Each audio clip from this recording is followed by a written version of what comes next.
നമസ്കാരം. അഷ്ടപതി കളരിയുടെ മറ്റൊരു വീഡിയോയിലേക്ക് എല്ലാവർക്കും സ്വാഗതം. ഇന്നത്തെ വീഡിയോയിലൂടെ നമ്മൾ കളരിയിലെ മെയ്പ്പാറ്റിലെ ചവിട്ടിയൊത്തടിയമർന്ന് എന്ന് പറയുന്ന ഭാഗത്തിൻ്റെ ഒരു പ്രയോഗവശമാണ് പരിചയപ്പെടാൻ പോകുന്നത്.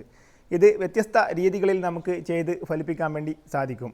അപ്പോൾ നമുക്ക് ചെയ്യുന്ന രീതി എങ്ങനെയാണെന്ന് നോക്കാം. കളരിയിൽ നമ്മൾ ചെയ്യുന്നതാണ് ചവിട്ടിയൊത്തടിയമർന്ന്. ഈ ഒരു രീതിയിലാണ് നമ്മളിത് ചെയ്യുന്നത്. ഈ ഒരു രീതി കൂടാതെ തന്നെ നമുക്ക് പയറ്റ് മാറുന്ന സമയത്ത് വ്യത്യസ്ത രീതിയിലുള്ള മുദ്രകളും മാറും. കൈയുടെ ഈ ഒരു മുദ്ര എന്ന് പറയുന്നത് തേമ്പും കൈ മുദ്രയാണ്. അതുപോലെ തന്നെ മറ്റ് പയറ്റുകളിലേക്ക് കടക്കുന്ന സമയത്ത് കൂട്ടുമുഷ്ടി കൈ പോലുള്ള മറ്റ് മുദ്രകളിലേക്ക് മാറും. അപ്പോൾ നമുക്ക് തേമ്പും കൈ മുദ്രയിൽ, അതായത് ഒരാൾ നമ്മളെ അടിക്കുന്ന സമയത്ത് അതിനെ എങ്ങനെ പ്രതിരോധിക്കാം എന്നുള്ള ഒരു വിദ്യ നമുക്കൊന്ന് നോക്കാം. അപ്പോൾ നമ്മളെ അടിക്കുന്ന സമയത്ത് ഈ ഒരു വിദ്യ എങ്ങനെ ചെയ്യാമെന്നുള്ള കാര്യം ഒന്ന് നോക്കാം. ഈ ഒരു രീതിയിലാണ് അത് ചെയ്യുന്നത്.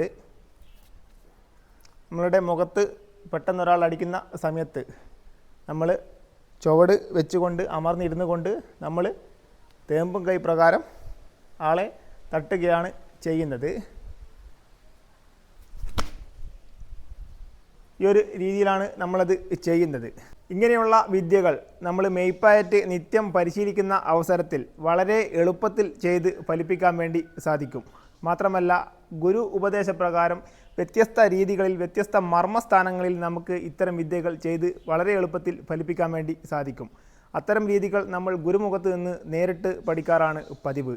അഷ്ടപതി കളരിയുടെ ഈ ഒരു വീഡിയോ എല്ലാവർക്കും ഇഷ്ടപ്പെട്ടു എന്ന് കരുതുന്നു. നല്ലൊരു വീഡിയോയുമായി നമുക്ക് വീണ്ടും കാണാം.